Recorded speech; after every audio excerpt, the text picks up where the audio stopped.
Now I can tell you a good Oklahoma joke, but I better wait. That's where you are? Well, I Cool. have some good Texas jokes.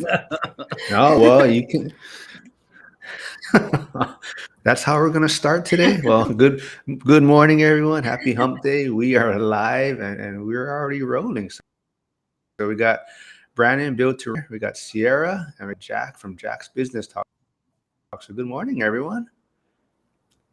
Good So morning. we have our Good morning. special superstar back. We got Sierra, yeah, who's been kind of MIA for a little while, working on some stuff, but welcome back. And we're waiting for Joel. I'm not sure where he is, but everyone's channels are in the chat, so go check it out, go subscribe, and go support everyone. But today's topic is a good one. Kind of Zuber talked about on his channel, but there was an article that came out kind of, people are kind of considering 75 as a new retirement age, and it seems like a lot of people are kind of okay with that. Like that's kind of just the plan, and they just kind of figure, hey, this is what it takes to retire now, and they're looking at 75 as the new retirement age. So, what's your guys' thoughts on that? So, Brandon, maybe you can start.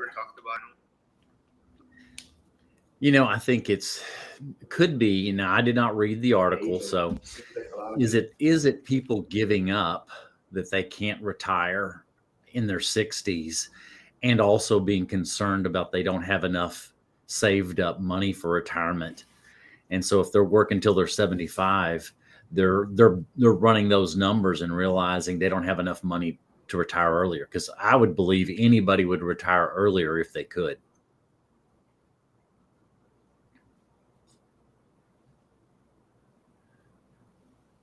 Totally agree. I think that's the thing. I think most people, they put too much of a retirement on a number, or like an age, right? And that's kind of, they work backwards from there. Like, this is, I want to get to this age because the retirement age, when I think we all, that's what we all grew up on, and that's kind of what puts us in the rat race. But hold on, let me let Joe in. Joe's wants to make his entrance, so hold on.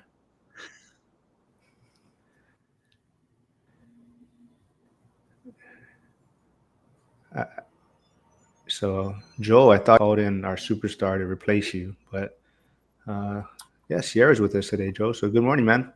Who's that? Who? Wow. Do you want me to? My lighting is so bad in this office, but yeah, good to see you guys. Sierra, how you doing? What's going on with you? I'm good. I'm, hanging in there. It feels like life has gotten infinitely busier, but it's all good. How about you? The exact same. Yeah. Exact same. Okay. Perfect.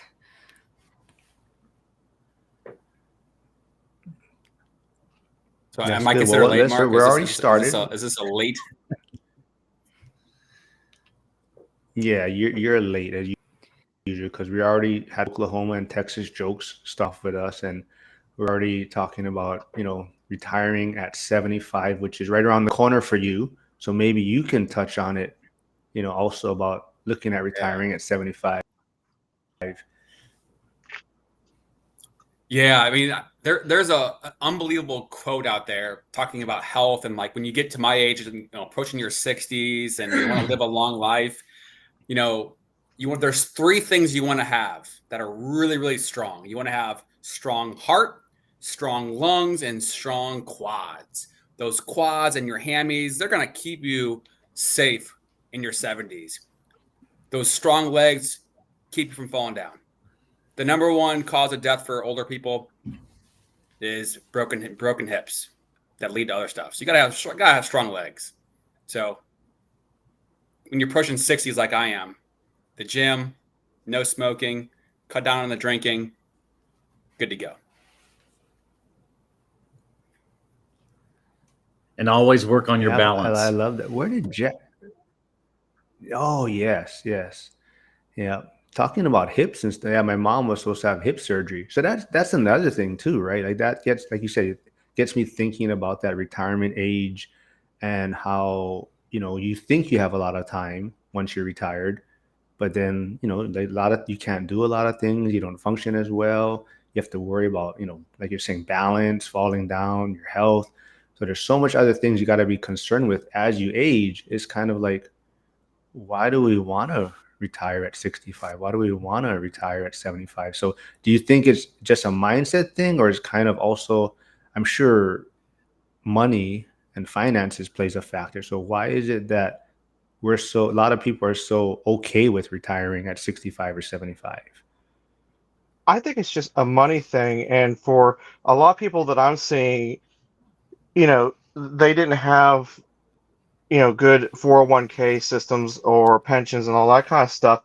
So like I know, for example, I'm going to reference my parents in this example, but my dad, since the place he was working at was sold out several times, he had to keep restarting his pension for his union job, and his 401k just plummeted and stuff. So between the two of them, he's only going to get like $1,200 a month, and the Social Security is only about the same. So he was lucky enough to at least have the pension. The pension was the bulk of his stuff, but like his 401k plummeted and basically left him with like only a couple $100 a month. So I think it's more of a money issue than anything else.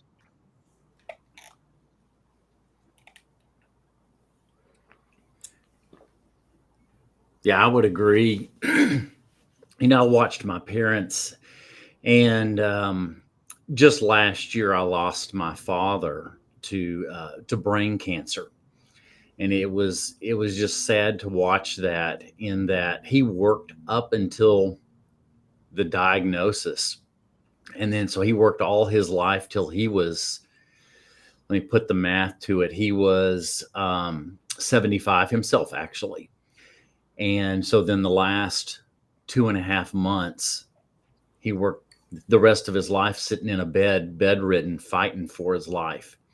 And so that really marked me, watching him, and I'd made some decisions too of not, I don't want to be this. I want to have time in my life to enjoy traveling, to enjoy the kids. So I had set a goal when I was younger to retire by 50.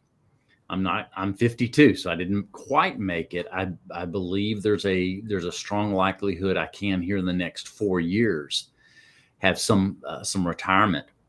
But watching him, and it was heartbreaking. He never got to enjoy life because at that age, I mean, your body is breaking down, and so every day you're limited on what you can do. And I wanted to be different.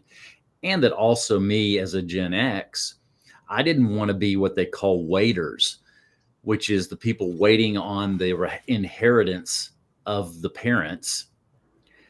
I made a decision about 15 years ago. I'm going to make my own.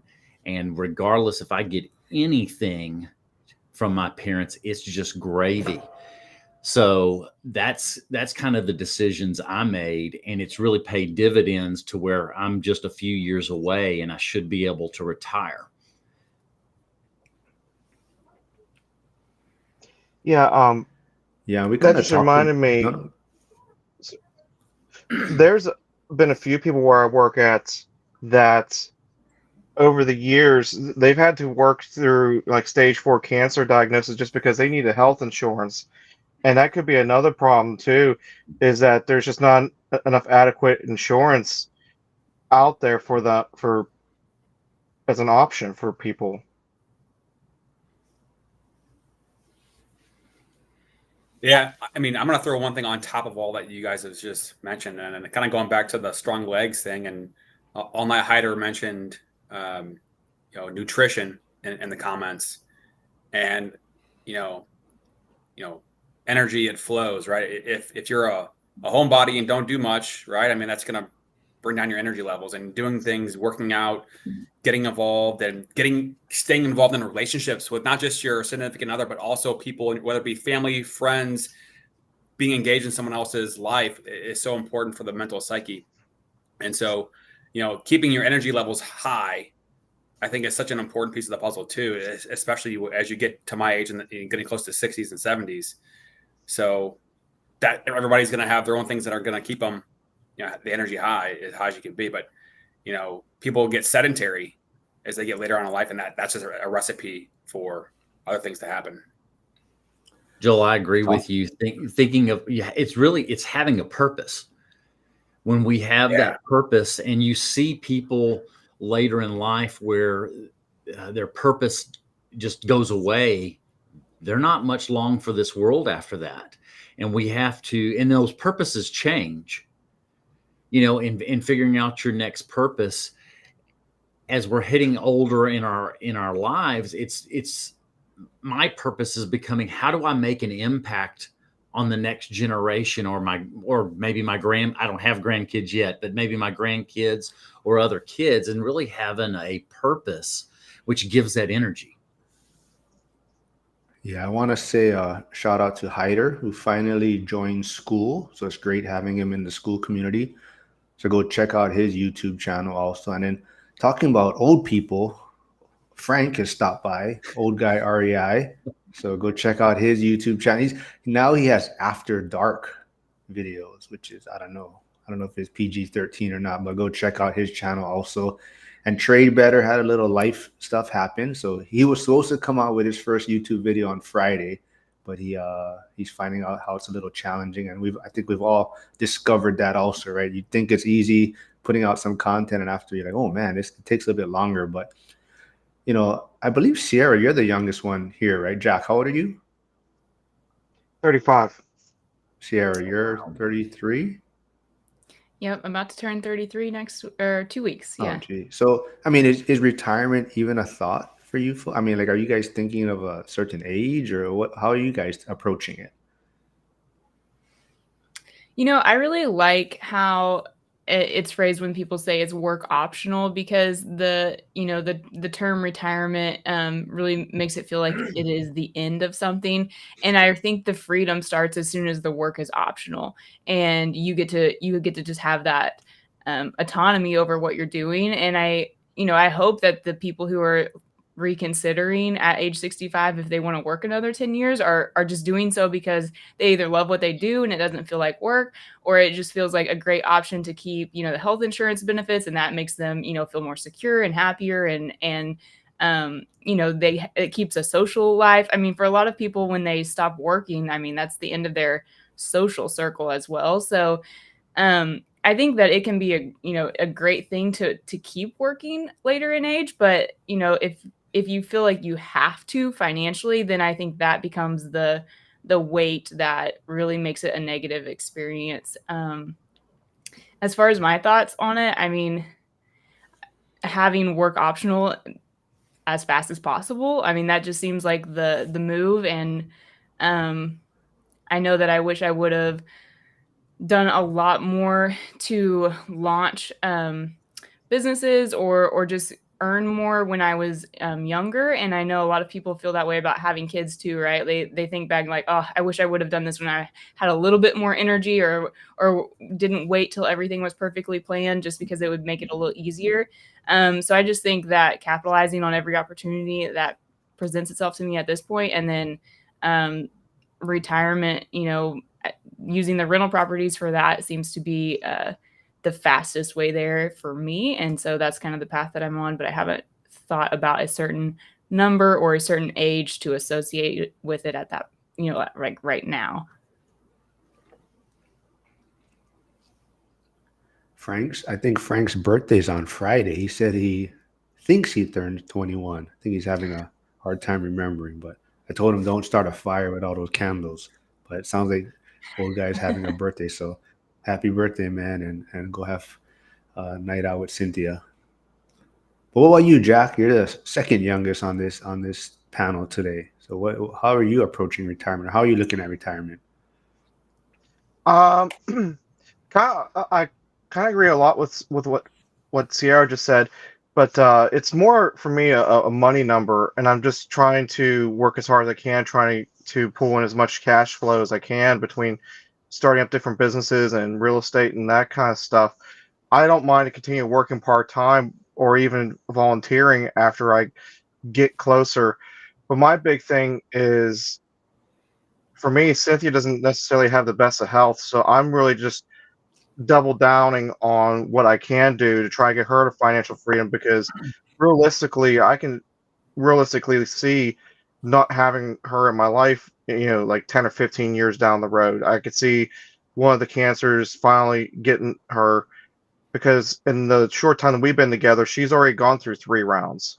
So I can easily see something getting her and not having her in my life. So I'm just trying to get it to a point where at least she can retire and enjoy something, even if I have to keep working a little bit longer afterwards. And that's kind of why I years ago I shut down my landscaping business just because of the time constraints and stuff.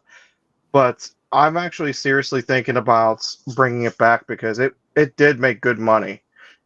Like I wasn't even pursuing it as like a real work thing, but for just me by myself, I was clearing $800 a week. And I was thinking if I got a truck and a couple guys working for me, I could easily triple that.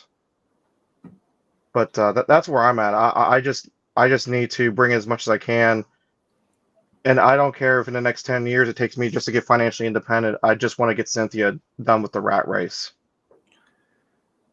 Yeah, so aloha, K-Quack, and says Sierra is on point. See, so we've missed Sierra. That's why we try to get her on more. Sierra is like the brains of this. Me and Joel just goof around and just ride her coattails. Show up late and let Mark make fun of me, and I'm just here for show. No big deal. And okay, before we, putting out fake news, I want to clarify Joel is not close to 60 or 75 or anything.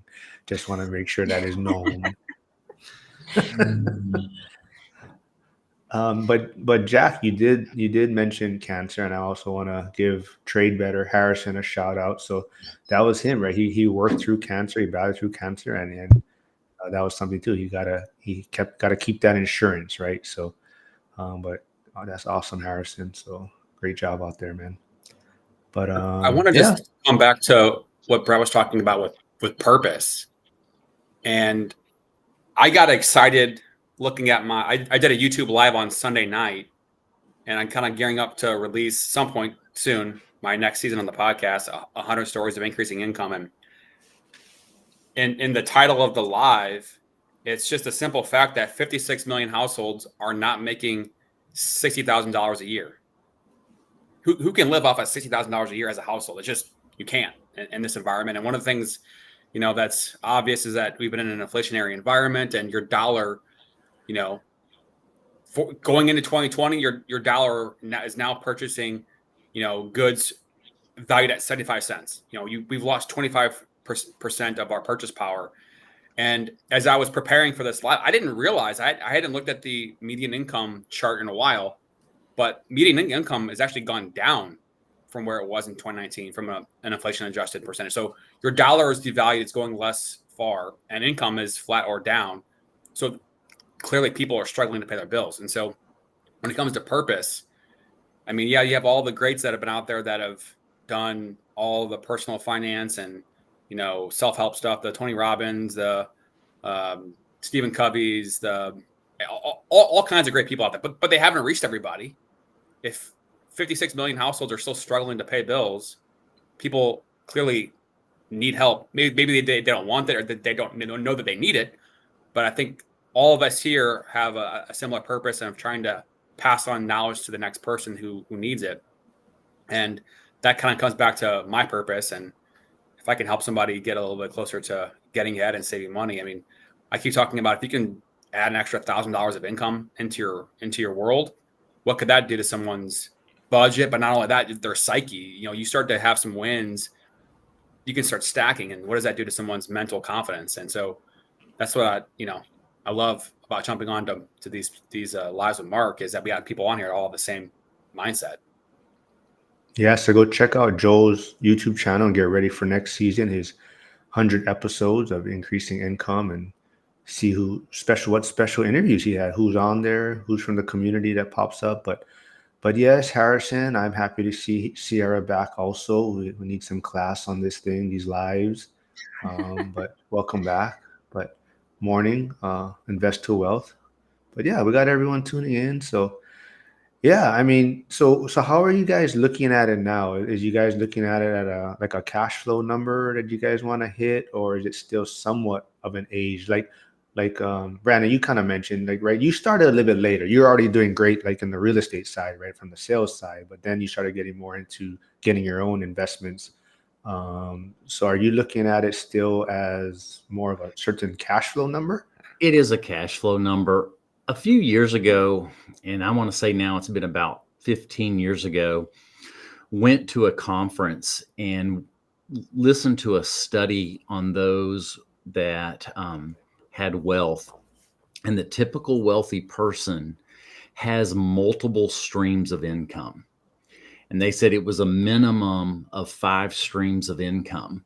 And the vast majority of it was not W-2 income. So that's what I began to work on 15 years ago, is building multiple streams of income. And not all of them are equal dollars, but multiple streams of income. And so where I'm at is trying to hit a number, as I'm here 4 years away if I'm going to retire at 56, 4 years away, I've got a certain number that I want to hit. And I'm actually working on a video right now that I'll be filming, I'm thinking this weekend, on, I got my first 4 properties closed. That what that looks like today and what that looks like 10 years from now. And it was a really interesting study. And then it allowed, I was also building out, okay, how many doors do I need to be at to hit that number? And so for me, it is probably 22 doors, but I think I'll finish out at around 20, because then I'll build 2 and then I might sell them. And then also maybe pay off a couple so I increase cash flow. It's been a pretty interesting study. I've built out multiple sources of income. And so, sorry, y'all might be hearing somebody cleaning my windows here at the office, but right now I was adding up, even thinking this morning, how many sources of income, and I'm at right now 5 different sources of income. Some of them are fairly small, but 5 different sources of income. And there's been times where one's up and another one's down. And so it's given some security. I went the path of building businesses. I grew up in an entrepreneur family. So this is really, truly all I've known. My grandfather started a business. My parents started a business. I had businesses in college. So this is just what I've done, and then built other streams of income.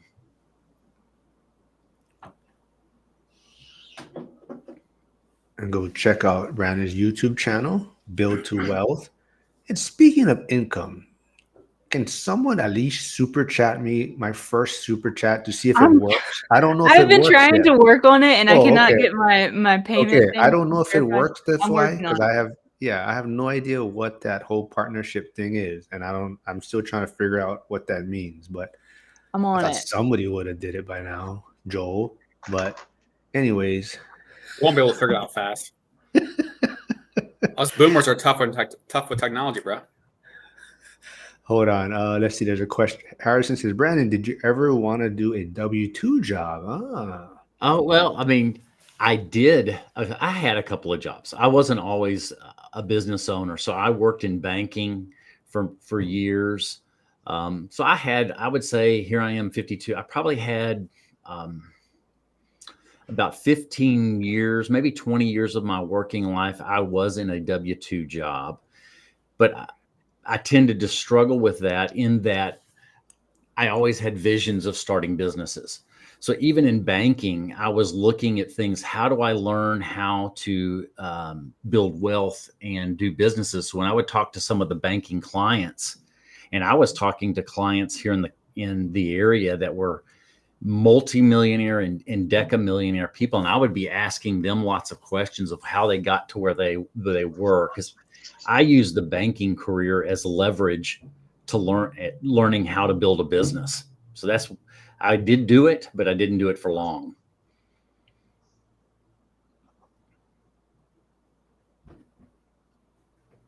All right, hold on. I gotta take a screenshot of this. Yeah, I guess it works. Yay. Cool. I don't know what it means, but it works. I don't think this means I'm monetized though. I think this is like the level before. I think. I don't know. Still trying to figure it out. But my first business was in college. I've shared this before. I had one of the original food truck type businesses. This was back in 92, 91. I had a food truck and employed 3 of my friends basically. And that helped teach me how to manage money, how to hold the money accountable, and then sold that business after college. So I'd only come home in the summers and do this, and then sold it after I graduated college. I know Jack is thinking about starting his side business again, so that's cool. Yeah, Brandon. So a lot of times I just listen to these podcasts at work and stuff, and I don't get to see people's faces and stuff. When you said that, you just reminded me that I have heard you talk on here. I wanted to tell you a quick funny story, but I want to say when I was wrapping up college, starting my current job, me and some buddies were drinking moonshine one night, and we had a brilliant idea. We were never sure how to implement it. We wanted to start a food truck called Rise and Shine. It's going to sell breakfast and moonshine out of the back. Oh, nice. Good. Yeah. That's a great idea. Yeah, I wouldn't say I was great at it. I made enough for college work in the summers. So it was maybe, summertime for those 3 months, $6,000-$7,000, but it was more the learning experience of how to hire employees, how to manage the accounting side to it, how to do payroll, how to track expenses. I think that $6,000-$7,000, it was worth way more just the education of starting to learn how to run a business. And those are some of the tools I've used. I've sold 2 businesses now, and this is the last business I have, which is a property management company, and that'll probably be the last business I have. Trey Better says, that is awesome, Brandon. I keep wanting to have a startup, but I'm not sure if I have the mindset yet. I think you learn your strengths, and I've realized I'm pretty good at the startup, and I can get it to a certain level, but I honestly, I'm lacking some of the skills to get it to that ultimate highest level. I can get it kind of to the middle is the best way to describe it. And then I'm selling it at that point. I can't get it to the ultra incredible. I don't know what that means, but here, this property management business, we manage about 200 doors. And that's not bad. A typical property management company, a decent sized company is 200 to 300. That's a good sized company. Can I get it to 1,000? I'm not sure I have the skills for it. I'm just being honest. I know where my strengths are, and I'm not certain. I want to go there. I might sell it for them. Can't and don't want to. They get real close together. Yes. How many people do you have in your office? We've got 3 of us now. I'm about to hire a 4th person. I'm the one that does the sales, so I can bring them in. I'm not very good at the detail of putting all the pieces together. I can give vision and say, okay, these are the things we need to do, but I need help from others that know how to put it in step by step. So I'm better at most of the big picture and the financials, but the day-to-day stuff, that's where I need some other strengths that I don't have. So I always look to hire my hire my weaknesses. I don't have a problem saying, hey, I don't know this. I need your help. It's a team. Great point. I say I don't know this quite a bit at work, but just got to figure it out a lot of times. But Kay says having multiple income streams is key. Diversity in your income portfolio will protect you from the inevitable volatility that will happen. Yeah, very, very true. But I think that, that's the one thing, right? We don't think about that at a younger age. So that's something that I really want to instill in my son, that, you got to have multiple streams. And especially when you're younger, try different things, figure out what you enjoy, or like you said, Brandon, what your strengths are, or what you're good at, right? That's Esther right. says, That's right. No, go ahead, guys. I was gonna say, from the various streams of income standpoint, would you be able to explain the different ones, and how are any of them outside of a typical lane of what you're doing with the property management? Sure, I Joel. think he's trying to lure you in for his know. channel, though. I So, know, and I'm Don't not tempt me. I'm wanting to make sure. I think I've done pretty well, but I don't want to come across to brag. I'm not. That is not the intent. I'm saying what I've learned. I decided to stay in the lane of real estate because I thoroughly enjoy it. So I had a real estate sales team that I sold, and I'm receiving income for the next 5 years on that right now. I have a property management company. My intent on that, I believe, is to keep it, but have people that'll run it, because I've got kids too coming, and that's my thinking at this moment. I have income that comes from another position in real estate that I'm still receiving residual income even today. 8 years ago, when I was with this Keller Williams brokerage, I'm still receiving income. I also own stock that pays a high dividend. If you don't mind, this is not stock advice, but I learned something with it. And truly, I came from that because I used to work for Edward Jones when I was in my 20s. So I learned something I never knew. There is a company called Energy Transfer. It's based out of Dallas. It is called a master limited partnership. I'd only realized with stock, there's usually two ways of income, either dividend or the growth. This master limited partnership, I receive a K1 like I'm the actual running the ownership.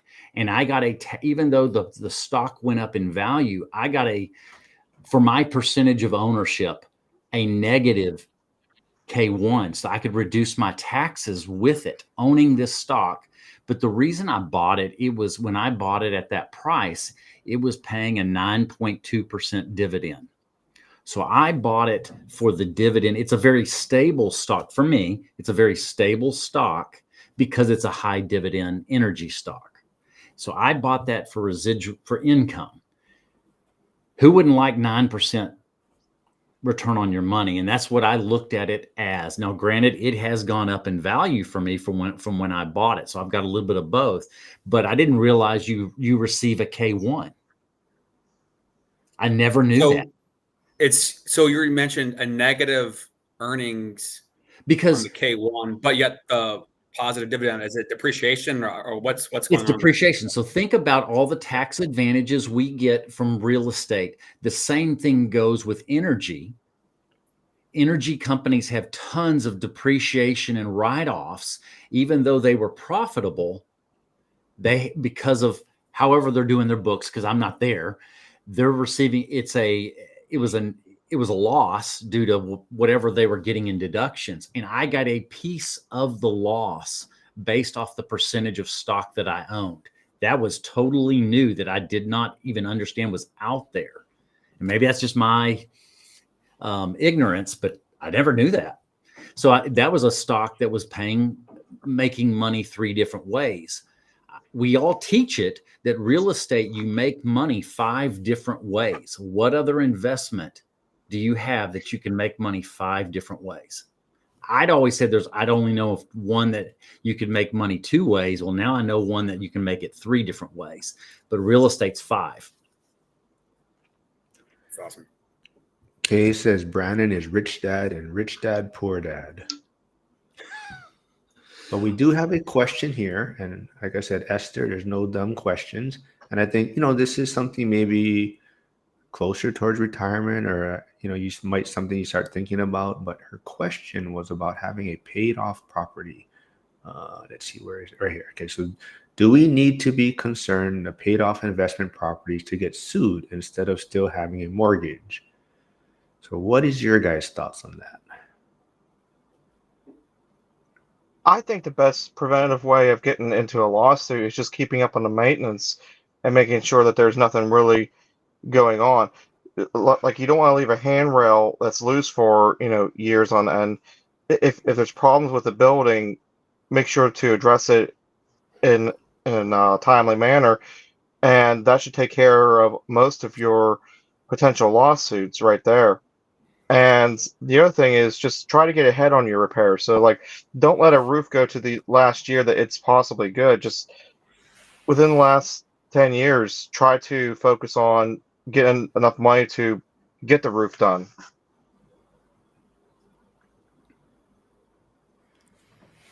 So for me, I kind of look at it as same, we always talk about it. It's really knowing yourself, I guess, like what is going to cause you more stress or headaches, I guess. So, nothing wrong with having a paid off property.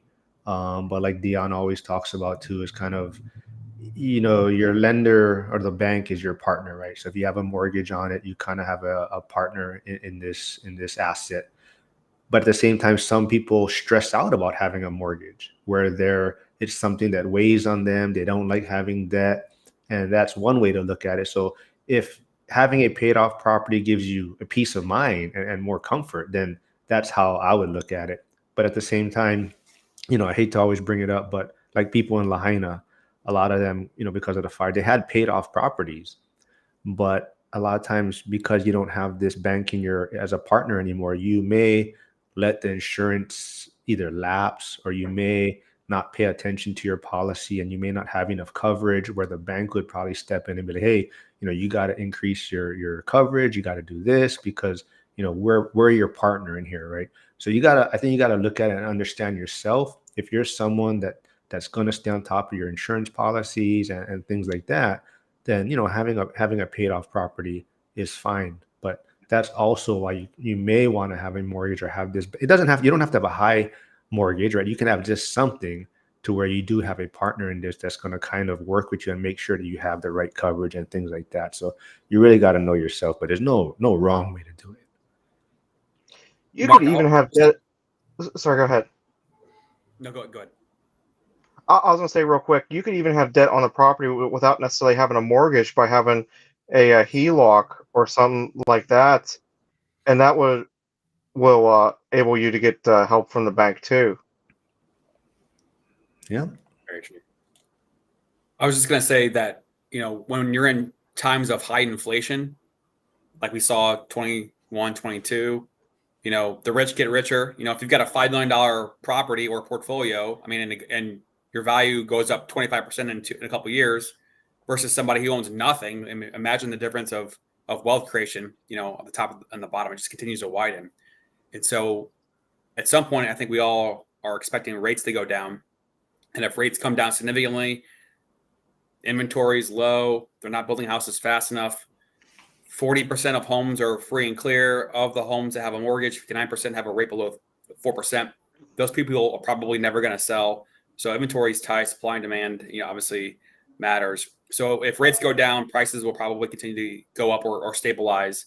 And the people that have free and clear properties, if you have a line of credit like Jack mentions, or are able to get financing and pull cash out and look for a good deal, having debt enables you to continue to scale and find opportunities. And so, at some point, inflation's, market cycles go ebb and flow, and being ready for the next opportunity, I think, is just so important as well. But also, also, one of the thoughts on that question, I think you're looking risks and opportunity of owning one free and clear. For me, in my years getting closer to retirement, I want to have a couple. if not for sure, at least one, but a couple that I own free and clear that the bank, if something catastrophic were to happen and I lose all the ones with that the bank have, I still have a couple that are mine. And I think it's more of a safety and security thing and increasing the cash flow as an average cash flow throughout your portfolio.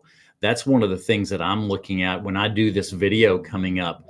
I'm going to share that as as the strategy I would do on even just the 4 properties, that I would refinance 3 of them, take some of that cash out back to the original loan after 10 years, pay off the single family home. And I went from, I'm giving some of the spoiler, but I'm going to walk through all the math. It went from $31,000 in cash flow to 10 years from now, just on 4 properties, to $84,000 in cash flow with just a 2.5% appreciation. So I think it's some safety things of having 1, 2. You listen to Zuber, Dion, even Matt. They do own a few that are paid off, and I think it provides some safety and certainty. Yeah, and I think Kay brings up a great point that he thinks some of the concern with having a paid off property is what happened to David Green with like title fraud, where because you don't have this lender involved anymore, it's easier for scammers to kind of target these properties.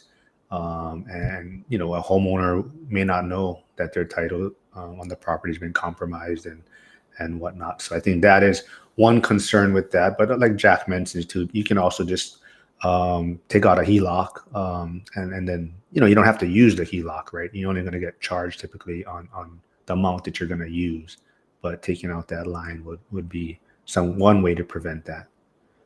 So a couple things about that. With David Green's properties, I believe we're in an LLC, which is easier sometimes to transfer out. For like a person to try to commit fraud and stuff. And someone was talking about, someone talks about in Frank's Old Guy REI, the accountability meeting about 2 or 3 weeks ago. They're talking about how in the state of Georgia, and I'm not sure about like my state or anyone else's state, but he was saying that you can go to the county courthouse and have it set up so that if there anything, like register your title to your name and like direct and have an email and your phone number and stuff. So if anything, like any additional liens or changes happen to the title, that the courthouse has to notify you within this, like I think it's like within 24 hours, so you can say yes, that was me, or no, that wasn't me. So that's something else to look into too. I forget the person's name who was talking about, and I forget what it was called. But that was something else. LifeLock has a new product out with that too. Just the same concept of LifeLock for your personal credit. LifeLock now has, I just happened to hear this commercial probably in the last couple of years, where LifeLock has a product that's like a title product that monitors any changes with with titles on properties. So LifeLock now has. That's cool. I want to say aloha to, I believe, Yuri Pono. Thanks for stopping by. I haven't seen you in the chat before, but thanks for joining us. Welcome to the community. But yeah, you guys have any other thoughts on retirement, on why, I guess, I don't know. People just seem okay with working to 75, seems like, on X. I'm still pretty active on X. Joe's there, but you see a lot of people like, no, it's okay. If you enjoy your work, it's fine. Work to 75. And we're not saying there's one right or wrong way to do it. It's just kind of, there's got to be more to life than wanting to work to 75.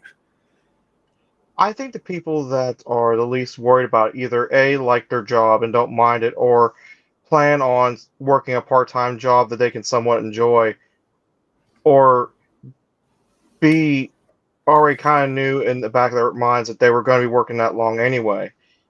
For everyone else, there's 2 other groups of people. There's the people like us that are just like, we're like the people listening to this and the people that are all interacting right now. we're already in the mindset that we're not going to be in the workforce by the time we're 75.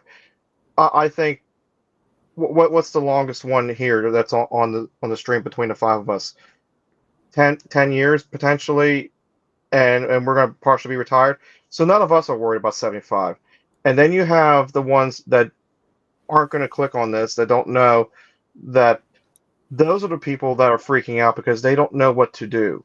They don't know where to go to get the information on how to retire early. And those are the people I feel bad for, because they're the ones that are going to end up being, being the door greeters at Walmart, hating their lives and constant pain. And it's just a sad scenario. Yeah, I think it's about giving yourself options. Like, I never thought I'd want to leave the firehouse early. Like, I got in and it was like, yeah, I'm going to do, 25, 30 years. And, at a split second, things can change and your mindset changes and you're just like kind of over this already. And, if I did a better job of preparing, I should easily be retired. But yeah, you just want to give yourself options. I mean, if you want to work to 75 and like you're saying you enjoy it, you love it, then fine, then great. But you do definitely want to give yourself options if things change and life happens, and you want to be able to walk away. So what are you going to do in retirement, Mark? Me? He's going to wear Crocs and I'm going to wear Crocs. And you didn't watch the video I sent you? Did you watch it? That guy I did. Oh, you did? Oh, I watch them. But I'm going to figure out. Speechless. That's why I don't respond. I'm going to try and figure out if Oklahoma or Texas is better. That's what I'm going to do in retirement. I'm going to try and figure out which is a better place. Tennessee, Florida, maybe. Now, Mhm. probably travel, probably spend more time like in, I don't know. I like North Carolina, South Carolina. So I'll probably be over there a lot of the time, but definitely travel. Mississippi's got a really low cost of living. If you want to be nimble, Mississippi. just throwing it out there. It's rough in the South. I don't know. Mississippi. Oh, You go to family reunion to look for your next date. Hey, keep that stuff on your channel, man. No. Hey, I will tell you honest truth. I lived in Georgia during the Olympics, sharing my age from 96 to 2000. And I met a young kid. He literally, and I'm not exaggerating, met his date at a family reunion. It was like a second or third cousin. No lie. Oh, I had fun with it. I made fun of it all the time with him. Joel, there's still hope for us, man. Hey, Jen's here. Morning, Jen. Hey, janitor on fire too. Oh, hold on. Do you know why Texas doesn't slide into the Gulf of Mexico? It's because Oklahoma sucks.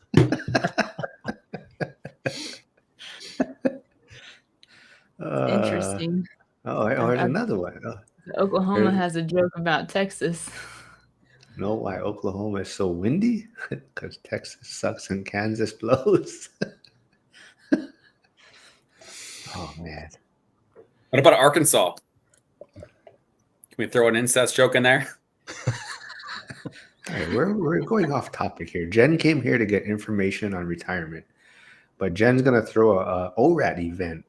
Zuber talked about having like kind of events, in people's backyards, and so Brandon, I think, were you the one that started the Texas one, the first one? We did. We've got a Dallas Fort Worth ORAT meetings once a month on the second Monday of every month. So last month was our first one. There was 5 of us there. What? That's See, awesome. Jen is like, what did I just join? Oh, shoot, I gotta go back. Yeah, so if you're in Dallas, go check out Brandon's events. Just get in touch with me if you're on the school group. message me, and then we'll get you set up and tell you where we're meeting. It's at a restaurant, good Tex-Mex restaurant in Fort Worth is where we meet. Do you guys have white queso in Texas? We do. Okay. We have both. We have both. Hyder. Oh, wait, where did? Oh, Consortium. Sorry, I skipped over this one. Mark, did I tell you that I got eligible for monetization on X? Did I tell you that? What? Bullshit. How'd you do that? Oh, I didn't tell you. I did though. No. Yeah. I mean, I don't know. I haven't got a payout yet, but it says that I'm eligible. And I also subscribed or applied to the subscriptions thing just for the hell. I don't even know what it means. I don't know or why anybody would subscribe to my shitty content, but I did it just to see what they would say. Is this your alt X account or your main one? This is the Joel Farrell Real. Oh, okay. That's awesome, man. I guess the Sydney Sweeney stuff I didn't work guess. for me. I don't know what your politics fighting is working for you. Do you want to know what my secret is? I put What it is out this? there a while ago, and I responded to one of Stay Winning podcast posts because he had to restart his account, and he shared his impressions, and I was like, okay, 2.7 million impressions. That's a lot. Okay, what's going on? Because he had like 400 followers at the time, and then in the post in the screenshot, it showed how many posts and replies he had made. And at that point in time, the account was 3 weeks old, and he had 2,700 replies or comments. 2,700. That's like 100 a day. I was like, oh. So you just like find big accounts that have millions and millions of impressions, and you make replies, and that's just what I've been doing. Emojis, ha ha ha, whatever, and it's very emoji very is mindless. not a work. reply, according to That is Sierra. some quality content, Joel. Quality. Quality. On a scale of 1 to quality, it's -1. Esther says, working the work that we do, not have to work. It makes a difference in the mindset. That's why we are building towards FI. Yep, I think that's why everyone is here. You know, they kind of have a vision of not necessarily retirement, but just giving themselves options to make work optional and do what they want and do 100 posts on X a day if that's what they want to do or whatever. But yeah. It's got to be so So- fulfilling. The thing about it is that like I'm at a point in my journey where like I have to utilize every second of every day to the full. I can't waste time. I have too many things going on. I can't waste time. And so if I'm decompressing, it's like, what can I do with this time? This mindless work, because you got to be off that time to be able to decompress. And that's what I started doing. Is when it's like 9:30 at night and you go to sleep, 100 replies of mindless work. Makes me tired. I guess I just feel like I have to put a little thought into my reply. So that's where I yours are just like emojis. I guess the emojis is a reply. I don't know. But Jen says, you know when I "Casey, get my let's do an $2 event in payout." South Bay." What is? Yeah, well, let me know, man. Maybe I have to do that. But yeah. Well, see, So- but that's the thing though, is like everything that we're talking about, we all have the same amount of hours in a day. And it's up to us to figure out what's the most important thing that we can do to be able to move the needle forward, right? And create time by finding the most leverage activity we can do today. And sometimes you have to put more time into something to move the needle. And once you start to get traction, start stacking and create more value, then you can take the foot off the pedal and maybe build in some systems and delegate some things. But you got to be able to put double time in to get more time down the road in certain things. That was kind of All my right. concept with owning the businesses. Real estate, if it's going to be productive, it's done through leverage and the power of a lever, which is debt, to get the multiplication effect.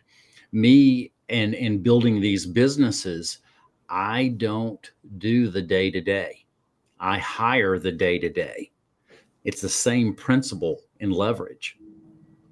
I'm multiplying my productivity by building the business and having a team. Lots of people that do build businesses, the majority of businesses are sole proprietors. They're not using leverage at all. They're actually adding more work and taking home less pay.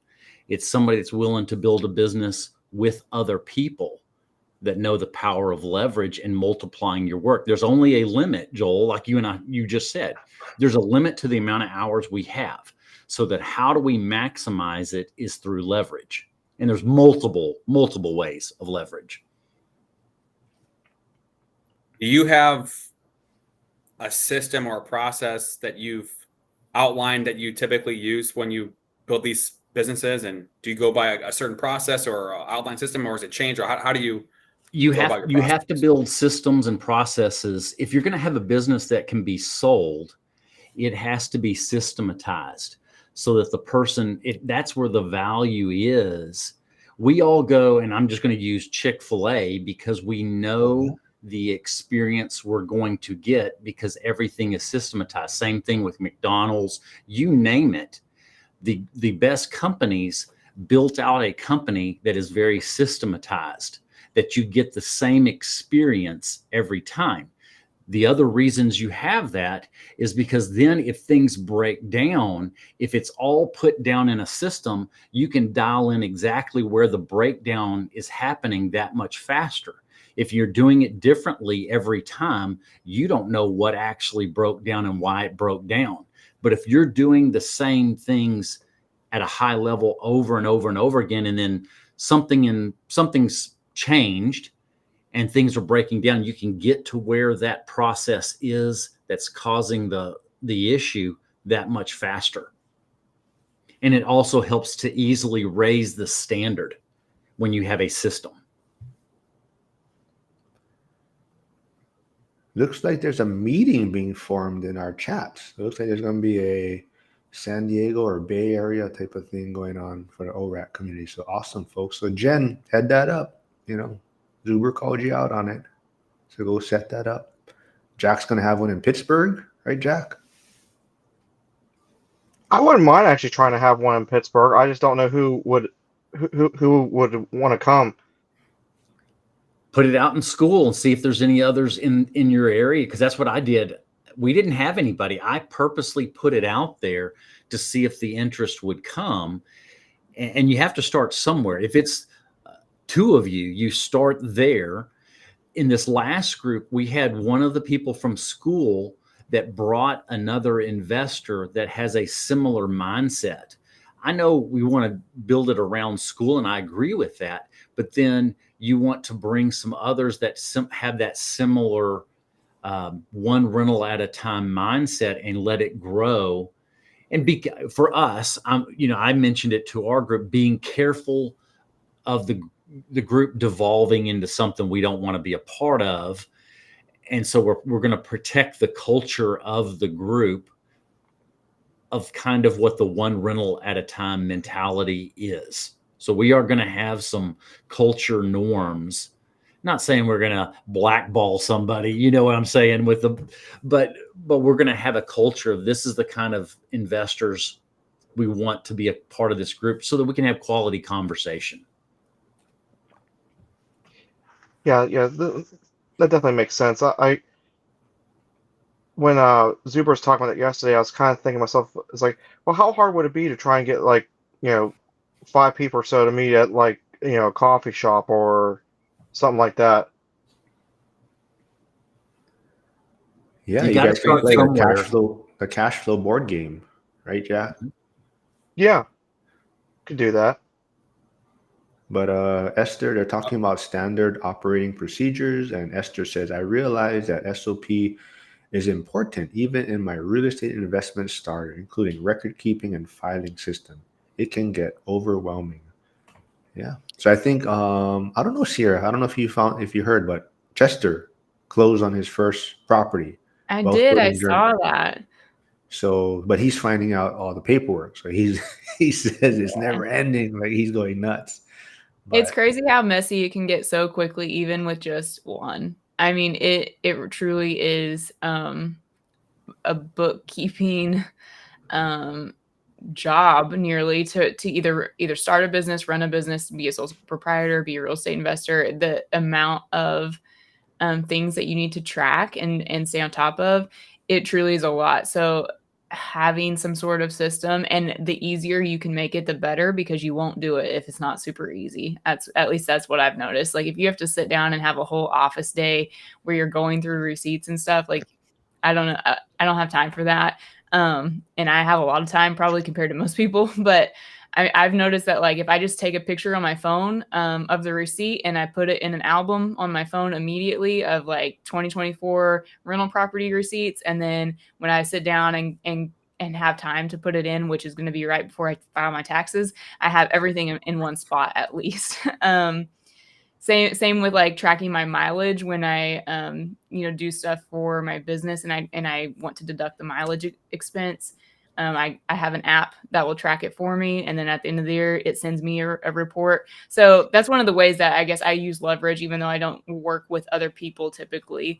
But a lot of the tech that you can leverage now to make your expand how much you can get done just by yourself is definitely a way to scale without having to use other people. I don't really like having to work with other people. Talking about bookkeeping, I like Baselane for all your landlord banking bookkeeping needs. So go check that out if you're looking for something. It's super useful. You can do rent collection, but I like it for the bookkeeping. You can separate everything. You can have all these virtual accounts, separate all your properties, separate the security deposits and whatnot. But Esther also says, I'm interested in Brandon's YouTube. So yep, so there's Brandon's YouTube channel. Go check it out. Build to Rent. No. Yeah, Build to Rent Texas. Build to Rent Texas. Yeah, Build to Rent Texas. So it's both, videos on how I'm doing the build from scratch and making them rentals, but then I'm going to also talk a lot also on financial literacy and other investing type topics. So it's a combination. Yes, Esther, Baselane is free, but also for the YouTube channel for a brand is Build and the number 2, not spelled out. So Build number 2 Rent for Texas. So yeah, this was a good. Thanks for Sierra coming back. We missed her. Hopefully she can again. Get the band back together. But it's always fun. Anything else you guys want to chat about? Any other topics? Did you want to bring up something sent me a whole. What? Well, Jack mentioned something about doing an event and don't know how many people can come or will come and whatnot. And I was just going to say that if you do one event, be prepared to do 4 or 8, because you do it every other week or once a month or whatever. And if you bring people together and keep talking about it, more people come to the next one, the next one, the next one. So that's just my advice on that. And then also, if you want to do a live stream too, and pound out a couple questions and answers with some of the people that are there, then you're kind of double dipping on the event plus your channel. That's kind of what I was thinking about too, because it's like, I know like Mark and Micah, not saying that Mark would join, he's too busy playing with cats and wearing Crocs, but Micah might want to join in because he invests in Pittsburgh. Well, the one thing you do, Jack, is invite your friends, and don't have a big event in Florida and then don't invite your friends to the event like Joel did. So that's important. Exactly. Even if we may not come, you still want to invite us. You want to throw that invitation out there. Did you want like a FedEx like package, or is my text message not good enough? I don't know what you're talking about. There was never a text message. I have receipts. Holding on to them. You've been saying that for how long? Because I got them. Yeah, you were born in a middle-class family, probably. Started from the bottom, and I'm still there. Oh, Esther wants to do one in Seattle. Esther, yeah, that's a possibility. I think there's a lot of people in Seattle, Esther. You could, Esther, you should have one. I think that would be great. You should start one there. But yeah, Mark Joel come, said, right? Yeah. As long as I'm invited, there's a possibility. But if I don't know about it, then there's no way I can plan for it. But yeah, Joe, you sent me all kinds of topics. Do you wanna talk about any of them? Is there one? I mean, I don't while want to we're risk wrapping your things up. channel after you got into the partner program. I don't want to risk your You channel. don't have to mention names. You could just say some Oh. rapper superstar that been Well, arrested. And The one thing that just bugs me a lot is when you look at some of the stories that are put out, you have a lot of stories that are put out that are half truths, and then when you see the full, sentence or sequence of sentences, it's like that's not what they said, nor is it even close to what they said, but the headline's there, and there seems to be certain leaning directions of who's doing this and how it's being put out there, and that's just very, very frustrating from a society standpoint for me personally. So that's one thing that gets my blood boiling, and there's not much we can do about it except be on X and speak truths. And then, there's a rapper who is federally indicted for some stuff that seems like the just the tip of the iceberg. Mhm.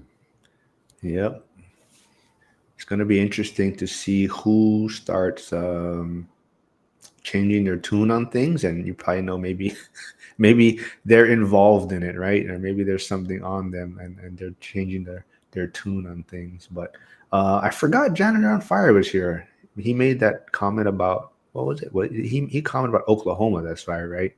But go check out his YouTube channel. His Postal Nerds. I love his channel, talking about different post offices and stuff. You should try it. I don't know how close he is to you, Brandon. I forget where in Texas. I don't know. Yeah. Joel, you mentioned no one is close to anyone in Texas. You're saying there's not many in Texas? What about Oklahoma? I'm saying it's a giant state and they're all far, far apart. In Oklahoma, the tumbleweeds have tumbleweeds.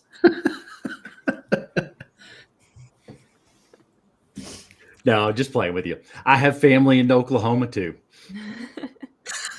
Your date, your next date, or no, Joel, I was going to make a comment. I think every one of us, we have a struggle with confirmation bias. And so we're all fighting that as we're looking for what is the truth, is being open to not seeking out confirmation bias. Yes, it's a good way to put it. And when you have an argument or a conversation and you throw generalities at somebody that they're this way instead of actually talking about the logistics or substance of a conversation, it gets very challenging to talk to people who just want to just throw generalities at you and just dismiss you because of a certain bias. Yeah, you can't just shoot back an emoji at them. But that's where Janitor on Fire is, Brandon, in the comment. That's where he is in Texas. Is that close to you? I'm not sure where that is. You'd have to put a little more description. I don't know where that is. It's not. No, we're close. See, she was right. Hey, Hugo says, congrats, Joel. Yeah, see, I'm on tier 1. I don't know the different tiers, but I got something, so that's cool. I mean, I just want to give a big shout out on the record to Stay Winning, because, I mean, if he wouldn't have shared some of his own, stats, I wouldn't have had the inspiration to go down that lane or the insight to go down the lane. Are you still blocked by anyone on X? Did that one guy still block you? I don't know if he ever blocked me or not. Oh, I thought the what finance was that? guy blocked you. I don't think he ever did. Oh, so this is where he is, Brandon. New Braunfels, yeah. Okay, so that's closer. Yeah, we're several hours away from each other, multiple hours. Several hours. Called it. See, Sierra was right. See, that's why we need her on. She's like, Hey, the brain Sarah, of it. Texas is a big state. So what are you working on then, Sierra, since it's been a while? You still doing merchandise stuff? Can people still reach out to you if they need merchandise? If they want to, but I doubt Jack would recommend that since I've been incredibly slow with getting him t-shirts. I've switched lanes a few times, but what's the main thing I'm doing now? Some reselling stuff, I guess. Some eBay. I have an eBay stuff going. Still running the Etsy store and do a lot of orders on there. But yeah, that's kind of what I'm working on now. You're still doing the Hive Mapper? Yeah, although I think that project seems to be winding down, or at least coming to a end. And it could just be a lull in it, and maybe it will pick up. But I think I'm going to probably exit that by the end of the year, so that I don't have the crypto stuff for anything on 2025. So I think I'll just wrap it up this year and be done with it. It still pays out a little bit, but nothing. I'm not doing near as much driving, so it's not really lucrative. And will you be in Vegas, or you don't know yet? Still yet? I don't think I will be in Vegas, unfortunately. Joel, you gonna be in Vegas? That's the plan. That was the plan last year too, and you didn't show up. That is true. No, but But at least you're things are invited. getting clearer with my pending divorce. So yeah, I'm good. Well, you better go to more family parties then. That's right. More That's family right. reunions. No, I'm looking forward to this year. I went last year. I knew a few people. I think this year it's going to be more fun in that we'll know more people because of these YouTube channels and the school community. I think I'm looking forward to it just because of that. I know the speakers will be great, but it's going to be all of us getting together and having some fun fellowship time and discussing different topics. I'm really looking forward to it this year. All right. Well, anything else you guys want to chat about before we wrap it up? I mean, Joel, are you hosting an event? oh yeah, that's right. At How's this that point, coming it's along? being pushed to January. Being pushed to January is kind of where things are, which is actually a good thing. I'll have more time to prepare. So once I have more details, I can share more details. Yep. So Zuber said that's one thing he's going to change. Going to name tags with names and handles. That will really help out. I agree. I hope that's going to be a big good change. I do have a question. So Sean Cannell was at the last event, right? Yes, he was. Is there one thing that he said that stands out that was memorable of how to strategize or do YouTube or anything else? He didn't talk to me. He walked right past me. He was hungry. Didn't he do a presentation or a talk? Yeah. No, he Mark did. didn't pay attention to the presentations. Did you? Yeah, I did not. I was walking around, goofing around as usual. I didn't listen to him very well because I didn't have a YouTube channel at that time. So I remember everybody saying how they really enjoyed it and thought it was great. I just was not in the mindset that wasn't important to me at that moment. But that's a good question. I did hear others saying how good it was. It was good. It's been too long for me to remember off the top of my head what in particular. I remember it being just really motivating about how achievable it is. And I think he kind of reverse engineered some ways to be successful on YouTube. But I can't identify the exact things that he said at the moment. So the live that I did on Sunday night that I mentioned, like the lives that I've done in the past have gotten 12 views, 5 views, 17 views on YouTube. The one that I did this past Sunday has 155 views so far. And, I put tags on there, description, SEO, all that stuff, which is stuff that I've been doing on my shorts. So that gives me a little bit of an uplift. Okay, if I just keep doing this, which my plan is to do it every other Sunday, you keep talking about income streams. Cool. So we'll see what happens. Yeah, I definitely think the shorts help out a lot because I think it gets your viewer count a lot higher, quicker. and then Yeah. it just starts. You get more traction that way. So Jack's been doing great at that. He's been putting a lot of shorts out on his channel. Your short Yeah, and your I- short content needs to be different than your main channel content, in my opinion. What do you mean? Like, don't just splice up your long form content and turn it into shorts. If you can make some shorts that are different from your, Outside of I think that helps a lot.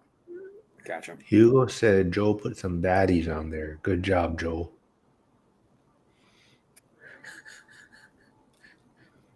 Anybody want to interpret that for me? It's like what? Hit me I up. Huma. Humu? Humu. Okay, wait. Let's ask Brandon and Jack because they weren't here, I think. If someone was to text you or message you HMU, what does that mean? For the record, Jack is younger than me. Just for the record. That Just is saying it out loud. true. I was gonna say Jack might know. I'm drawing a blank. I'm thinking homes under military organizations. Just stop. I'm of the generation. I thought, well, maybe they mistyped something and it didn't come across. I don't know. It's hit me up. But yeah, we were on a live and someone put that in the chat, I think, and Joel was like, Humu? Yep. He's trying to figure A move? Because we were just talking about crypto coins and this and that. And I'm like, what is this crypto coin y'all talking about? Jesus Christ. That's fair. Yeah, that's true. But yeah, Janet on Fire. Yeah, Dion and Mike have good shorts when they're able to collaborate. Let's see. Hugo says Sierra is correct. On TikTok, Instagram, and YouTube, short videos made originally as shorts will perform better than shorts, reels, TikToks cut from a long form video. Okay. That's what I got to get better at. I'm not a good shorts. What content. program do you use to edit all your stuff? I forget. I use Opus Clips. Yeah. To do all your editing? Like all the transitions and all that stuff? For the most part. I mean, I use captions also and cap cuts. Yeah. Okay. But for the most part, Opus Clips to get the content, and then because yeah. Not that I don't like it, but you know how like Matt Mojo Mindset puts it on X and it cuts off like the top and the bottom when he first puts it on? Yeah. Yep. That just drives me nuts. Yeah. So that's It's why like- you have to, yeah. Do you then take the content and edit? So let's just say you're going to use CapCut. Do you edit it on your computer or on your phone? I do everything. I do everything on my phone except the Opus Clips. Because Opus Clips I used to do on my iPad, but you cannot anymore. So then you get them from Opus Clips, you download them, and then you drag them into a Google Drive and then access them on your phone? I put it into Box, and then I save it to my phone, and then whatever I need to do from there. If you have a Mac computer, you can just download it and airdrop it to your iPhone, and it's super fast. In case anyone is thinking about efficiency. Hey, Mark was right. You are the brains of the operation over here. That's what I said.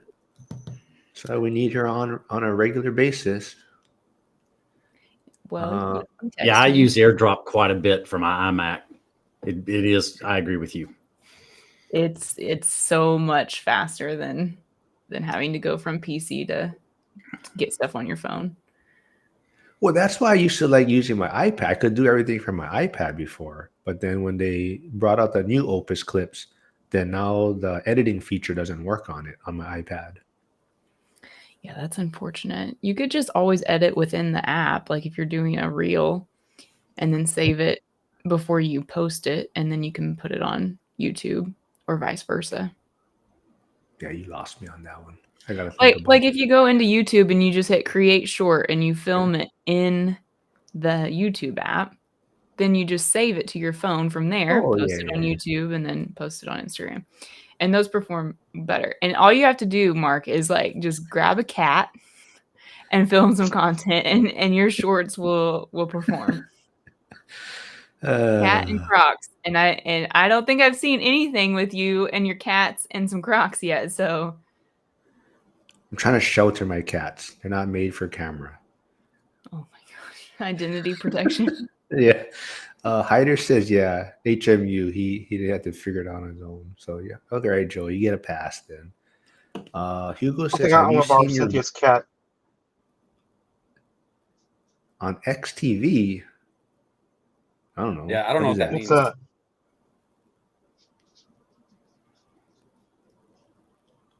Cat Lives Matter. Yeah. Ooh, that's a good one.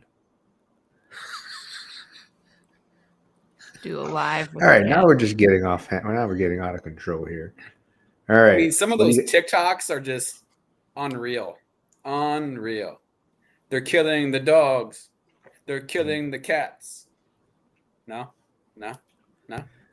All right. This Now is you're gonna get me that one. canceled with that. And on that All right. note, Any last Oklahoma, Texas jokes, I guess, before we wrap things up then? You guys want us one final joke for each other before you close things down? no, I'm gonna leave it at that. All right. keeping it classy. All right. Are we gonna expect you back? Well, I don't know. I got one more on Friday. And then that might be my last one for a couple weeks until I figure out my new setup at my parents' I got to figure out what I'm going to do. So, but I want to get these in, so I had some content. And then, yeah, thanks for doing this all the time, you guys. It's fun. Want to surprise you guys with Sierra coming back on today. Because my first tier 1 live. So I asked if she could make a special guest appearance for this one. So this was cool. But yeah. Happy to be here. Congrats again. That's awesome to you're just Amen. like Well, plugging right along. You know, it would have been a lot faster if you were on more often, but we had a little slowdown there for a while, but we made it. So all right, everyone. Well, if you guys got nothing else to talk about, we can wrap things up. Oh, Sweet. Good to see everyone. wait, what is that? Our marketing team is here in St. Louis, and we're just shipping out all kinds of listing booklets and home buyer guides all across the country to our real estate partners. Maryland, Virginia, Florida, Texas. People still love paper. They still want to see paper. That was the knock on All my door. right. They just dropped off all this stuff. No, cool, man. You're a super sticker too, I think. Huh? All right. Well, I don't know. All right. Thanks, everyone. All right, see Have y'all. a great day. See ya. All right, everyone.